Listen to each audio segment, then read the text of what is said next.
Ah, it's my favorite month. It's August, which means it's my birthday soon. which means. It's amazing how much all of our hair has grown since the last time you saw us. Everyone's a little bit grayer, Or just me. looks a little more tired. All right. We're here to talk about 2025 post draft rankings. And boy, did you see the thing that one guy did with his roster when he made that move? Wow, what a funny thing. Wow. Uh, before we get into that, let's take a look at a couple more teams. Um, we're going to mix these rankings up a little bit and open it up with Coral's team. Let me make sure I click on the right thing. There it is. I was the low man on Coral's team. I had him ranked fourth. Ryan and Coral both had him at second. Boy, that's a little bit. What's the word I'm looking for, Karl? When you think very highly of yourself. Anyway, uh, I don't as you know, can Ben. tell, You should know this is the first year that you haven't ranked yourself number one. I came armed for this tonight. I'm in the zone. This should be good. Yes. But again, Ben might be wrong because Fantasy Pros also has his team. Damn it, At, Fantasy Pros! I can't believe you turned your back on me like this. You noticed Uh, that too, huh, Ryan? I did. good observation, Ryan. Unfortunately, they got me. Uh, let's get into it, though. I'll stop putzing around. Um, Karl, you've got this knack for punting on the quarterback position, and yet somehow it always seems to work out. Uh, Probably going to happen again that way with Brock Purdy. Look, as much as I'd like to hate the guy, not only because he's a 49er, but because his name is Brock, he's actually had a pretty solid career up until last year, where he missed a couple of games due to injury, and he just had a couple bad starts at the end of the year. Um, he signed a massive contract. We know he's locked in. The team did have to make some moves to make room for that contract, so we'll see how it all plays out at the end of the day, but uh, hard to really hate on the quarterback, so there's that. Running back room looks really good. Bijan is probably, you know, RB1, RB2 by the end of the year if I were a betting man. Ken Walker is pretty good. Uh, Things get a little bit dicey after the top two, though. Uh, Pollard and Ramondre are probably 1B options on their teams. Well, Pollard might be the starter. I don't know. Tyjae Spears had some flashes at the end of last year. Uh, Kind of have to see how that plays out. J.K. Dobbins just landed a contract in Denver, so things might be on the up and up there. Still, a pretty good running back room. I can't really hate on it too much. Your wide receivers, I have you as like a top three group in the league. T. Higgins is probably the best Robin to somebody else's Batman in all of the NFL. Amon Ra is consistently like a top 6 or 7 wide receiver in all of the NFL. Uh, so, booyah. DJ Moore is probably the safest option in Chicago. And then the rest of these guys all have really good upside. Um, Evan Engram, insert toilet flushing sound. I think I made that joke a few months back, but I made it again just now, so sue me. Um, your D line looks good, assuming TJ Watt isn't holding out over some ridiculous contract negotiation bit, which could be a very real prospect. DBs look. I got nothing negative to say about Antoine Winfield and Buda Baker. I feel like cornerback. We don't really know how it's going to shake out this year, so Sanders still could be really good. I don't know. And then your top two linebackers, I really dig. The other two guys are probably replacement level players at this point, if we're being honest. So I maybe dinged you a little bit there, but uh, yeah, I mean you're one of the top end teams of the league. So tell me where I got it wrong. Well, I'll let Ryan jump in here first. Yeah, I was gonna say before Karl starts roster baiting over here, I do like his team. I really do. Speaking on the last thing that Ben left off on his linebackers, I think he does have a very solid linebacking crew there. I think he's in probably the top three in the league for the position group there. The rest of his defense is just solid. I've been touching on that in all of these videos that this year I'm really focusing on the defensive side of the ball because we've made a lot of changes and to make defense a lot more meaningful and those defensive players to be a lot more meaningful so that you can't just go pick up anybody off of the waiver wire every week to have a great defense. You really have to put a lot of thought into it, and I really like Karl's defense as a whole. Wide receivers, I have to have him very much at the top. For a reason I mentioned when we were talking about Matt's team way back when. But I sent him Amon-Ra St. Brown, and I'm a little regretting that as well because I think he's a really great player, and I guess I don't remember what I got for him in that regard, but I do really wish I still Derrick had Henry. him on my I was team. going to say, I think that was Derrick Henry, yeah. Was that okay? So I mean, coming from where I'm sitting right now, I guess I would rather have the youth in Amon-Ra St. Brown than Derrick Henry, and have that level of talent in my wide receiver room based on what I have now versus what he has now. But I really like Karl's team. Well, thank you, Ryan. I appreciate that. No, I mean, like, I hear some of the things you're saying, Ben. First off, I'll start by saying I am not a fan of my quarterback situation. I consistently do this to myself, and it's because of how everyone else drafts in this league, and I just cannot change how I do it. Like, I'd like to have a quarterback I could rely on, and it just never happens. It makes sense, though. I mean, I don't blame you for waiting on the position. I really don't. And like, I got lucky with Jaden Daniels. I picked him up off the waiver wire. So, like, it's not Right. like... Well, like, I do think there's a chance Purdy could work out for me. No, I really do. Yeah, I think he's easily. I think he'll have a bounce back year. Right. Yeah, I think he's easily a top 8 QB, if not, closer to top 6. So Right, probably. Similar situation, Evan Ingram. I'm not real excited about that. I think there's a chance he could put up some pretty decent numbers in Denver this year. But, simply put, I didn't get any of the tight ends that I was more excited about, and this is what happened. Like, I don't love those two position groups. I love what I've got going on pretty much everywhere else. Like, I hear what you're saying about TJ Watt potentially holding out. Report today is that they're having really productive negotiations, blah, blah, blah. It's the Steelers, it's TJ Watt. I hate both of them. I don't think it's going to be a holdout. Right. I think that dude's going to be there day one. I'm not really worried about that. I really like the makeup of the rest of my defense. I love my wide receivers. I got, Higgins, St. Brown, and DJ Moore as the top 3 that I feel really confident about what I'm going to get out of those guys. And then Judy is a clear number 1 in Cleveland, whatever that means. We'll find out. But it was pretty good last year. Mims, I think, has a ton of upside. And Higgins, I think, has a real potential to be the number 2 wide receiver in Houston this year. Like what does he got to do? Beat out Christian Kirk and another rookie? Like, it's damn near his job to lose.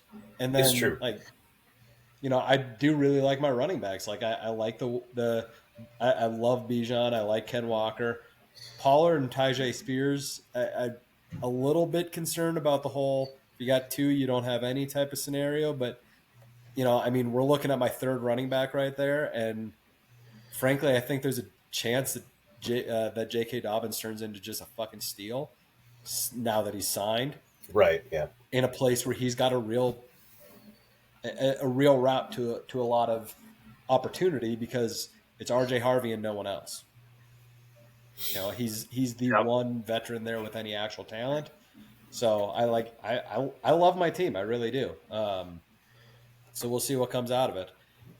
Real briefly, since I'm the trade guy, I traded with Mike during the draft. I gave up Travis Etienne.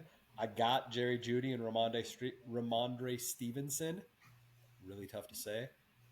I'm still a fan of that trade, and I feel like I got the win on it. I like Stevenson better than Etienne this year, and obviously I think I think Judy's a starter, and he's the number one in Cleveland. I think he's going to be startable most weeks. So I feel real good about that trade. Yeah, you did Mike dirty on that one, but that's fine. I didn't even try to. I traded ETN for Judy in a 10th. The fact that Stevenson fell that far that was awesome. I didn't feel like I was stealing from him at the time, but it turned out great for me. All right, let's talk about the next team because I just can't hear Karl talk about how great his team is anymore. Uh, I really enjoyed hearing you guys talk about how great my team was, though. I That was fun. specifically tried to avoid words like great at all costs. I was not there. Um, Well, like everyone Brent, said, great over and over and over again. I did hear What do you think, Ryan? Yeah, I heard it. that. Brent is our consensus. Oh God, what spot do we have Brent at in our ranks? We had him fourth. We have him fourth in our ranks. Ryan was the low man at ninth. I had him at fifth. You had him at third. Um, defying all logic, Fantasy Pros has him at number one. Clearly, they don't know Brent though, so that is bound to inflate those numbers a little bit. But he's got an amazing starting lineup and shit depth, and that's how Fantasy Pros rolls. Ryan, why don't you tell us about your ninth place ranking?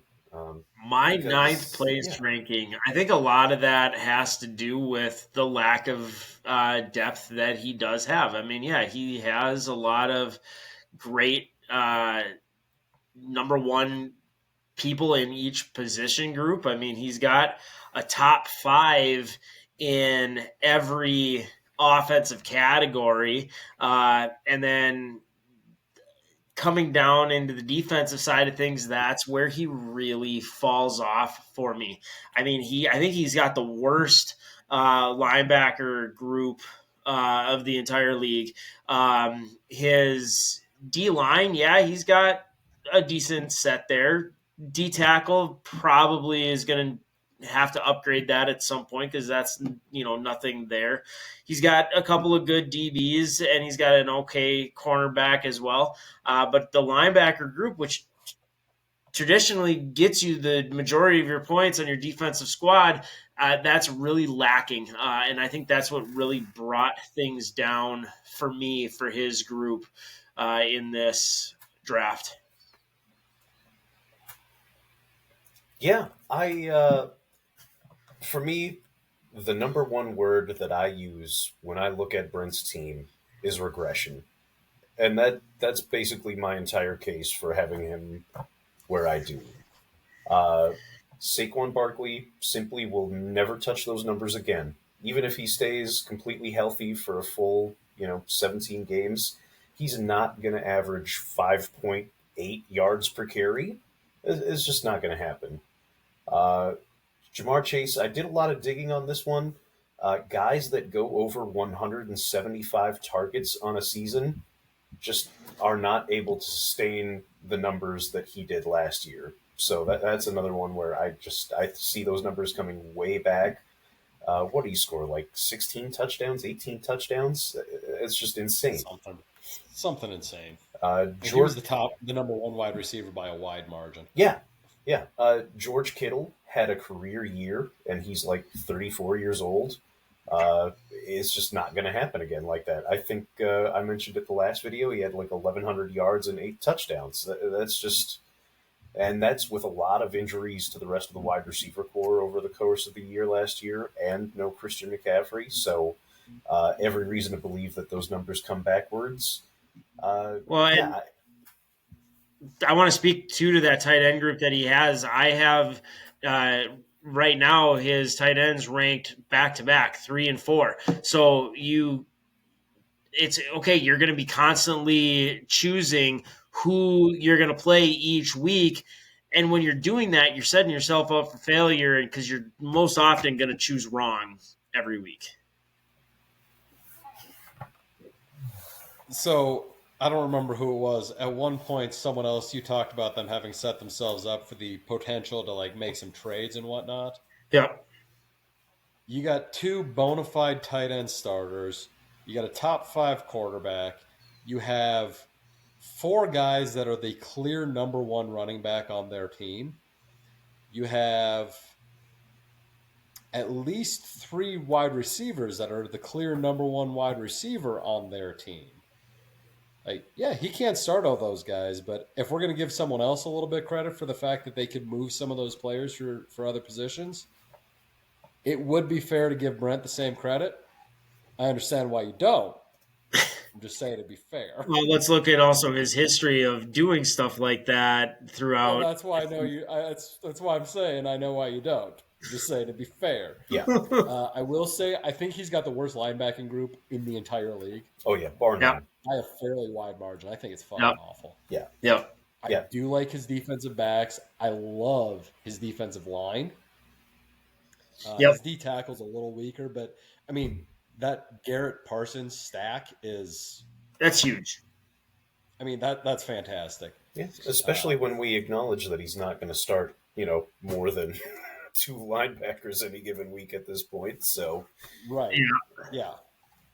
It's like this is one of those things where, if I'm being honest, what I judge this team coming out of the draft.